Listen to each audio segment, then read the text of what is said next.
Hello there, everybody, and welcome back to another episode of the All Around Growth Podcast. Today is January 3rd, 2025. Happy New Year to everybody who is listening to the show. A special welcome to those of you who are listening who are new listeners, and a special welcome back to everybody who has been a long-time listener. This is the first episode that has been released publicly since the last episode, Season 5, Episode 22, on November 19th of 2024. Now, for those of you who aren't Patreon subscribers, we did have a special Patreon call, although it was slightly last minute with some schedule adjustments, so it turned out to be a Patreon-only episode with just me, which was released last week. But if you like the content that is offered here and you want to support the show, then by all means, I would encourage you to check out patreon.com/allaroundgrowth for one simple tier at this time that allows you to support the show and say, hey, we appreciate the work that you're doing. Would love to throw a couple of bucks your way. That's less than $1 an episode, and everything that you do is helpful. In today's show, I want to share with you a brief story about what happened yesterday and how I have decided to bring in the new year. Well, it turned out to be quite a busy day. Let me start off by saying that. I received an order for delivery to Keller Café and Bistro, and I prepared that order and put it in the old Ford Focus so I could deliver that. I was going to run to the bank and make a couple of deposits, run to bank number 2, make a payment towards York Meadow Farm, my monthly payment here for use of the facilities here. I was going to run around and visit a friend. I was going to go to the post office and deliver an online order or drop off an online order for delivery. I had a number of things going on, and I was preparing to leave. And as I was making my final preparations to leave, I got into the car and started driving down the driveway. And the next thing I know,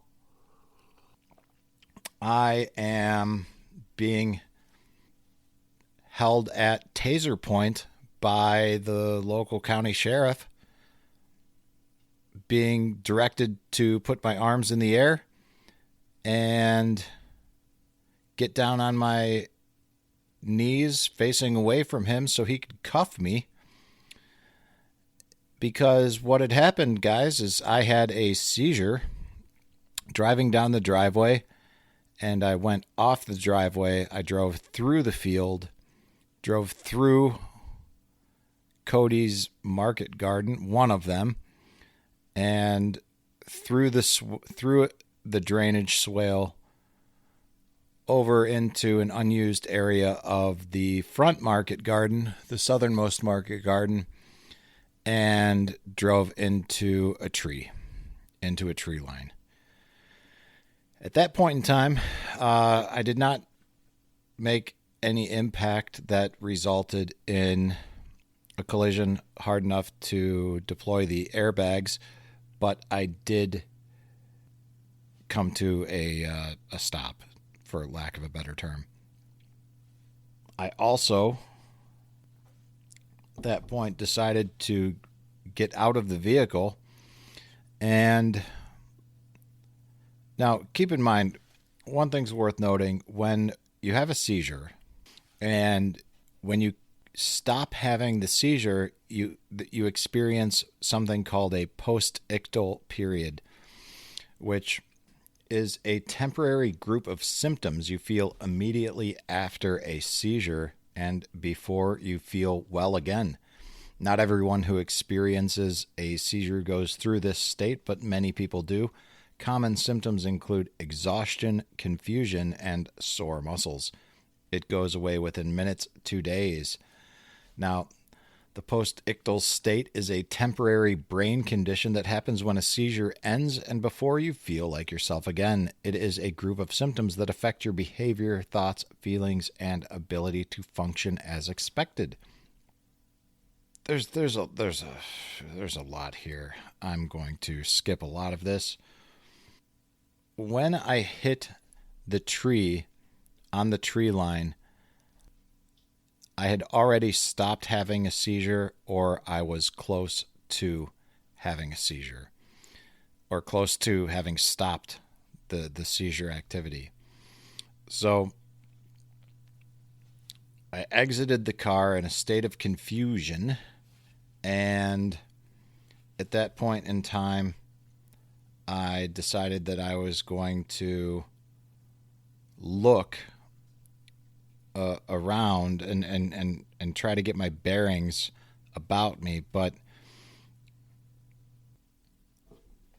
I didn't.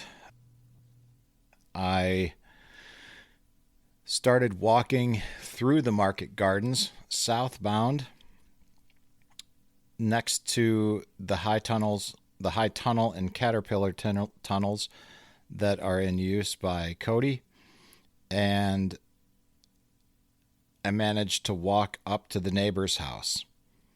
And all of this time, to add to the confusion, I have earbuds in and I'm listening to and playing a podcast. I started attempting to open doors in the neighbor's house, and to make a long story short, I started off in the back at the outbuilding or the garage, tried to open the man door there, tried to open the back door.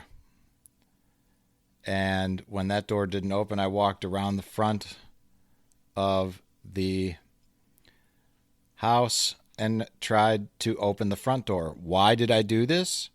Well, probably because oftentimes, as is the case here, we keep the front door locked because Lexi has a tendency to open the door with her paw, whereas she does not do that in the back. So if we're out and about in the yard or the area surrounding the cabin and the front door is locked, we can simply walk around to the back of the cabin and enter into the cabin there or into the basement. For some reason, I found myself trying to do so there, and all during this postictal state, which can last between 5 and 30 minutes. I slowly start to regain consciousness. As I'm regaining consciousness, I thought about certain things like why did Mom decide to paint the doors a different color? The wreaths on the door, they didn't seem to make sense from the wreaths that Mom hung up. And the dogs that were barking inside the house, they didn't seem to sound like Lexi, and they didn't seem to sound like Toby, my dog. And it was challenging, to say the least. But to make a long story short, the neighbor, who never came out of her house, thought that, despite the fact that she thought she recognized me, she thought that I was someone trying to break into her home. And she made the decision to call the sheriff. And the sheriff came out along with a handful of other deputies. And in short form, I found myself being held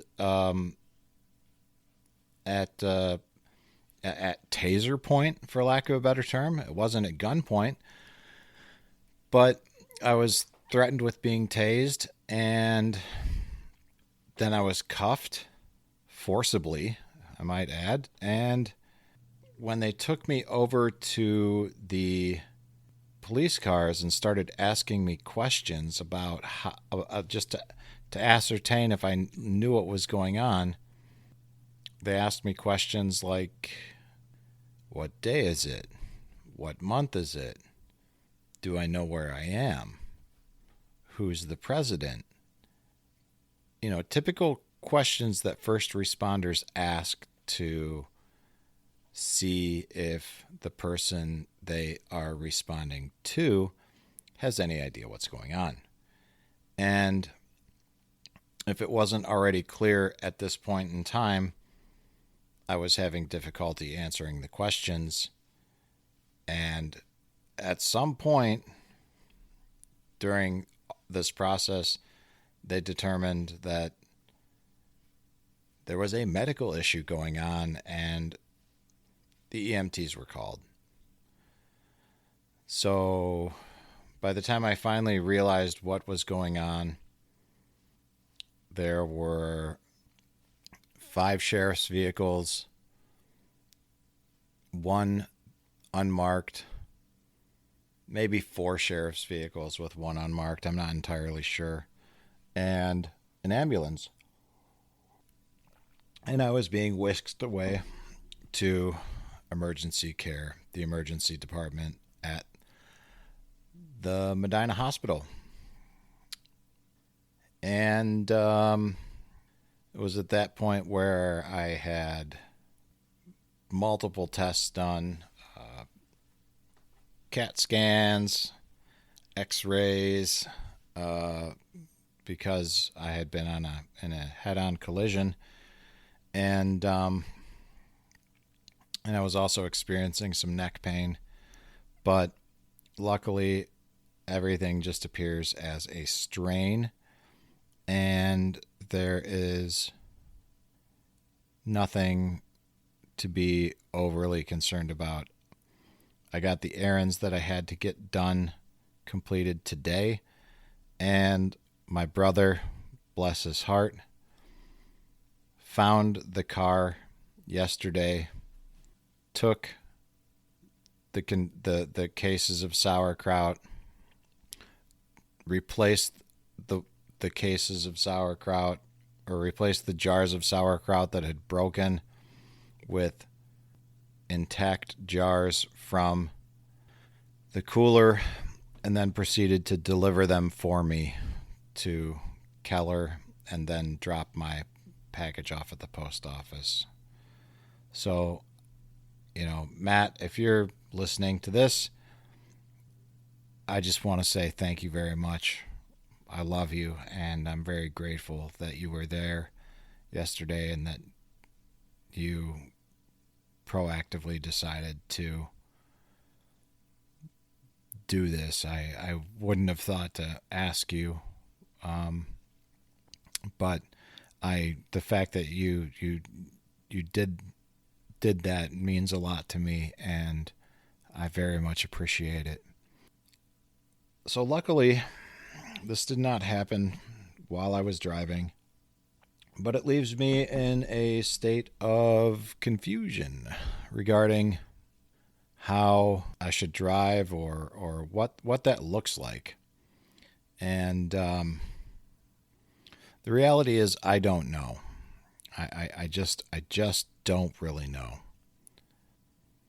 It's going to make a lot of things challenging not being able to drive, but I guess I'll have to figure that out as time goes on. For now, I'm still recovering a little bit mentally, and quite frankly, I'm going to go get comfortable and watch a movie and not really think about anything except having another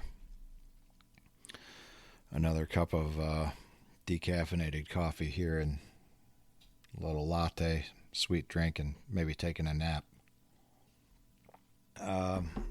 Part of the errands today consisted of buying some flowers to bring to the neighbor and kind of offer an apology. And that did not really go as planned. I'm not going to say it went poorly, but it did not go as well as I was expecting it to.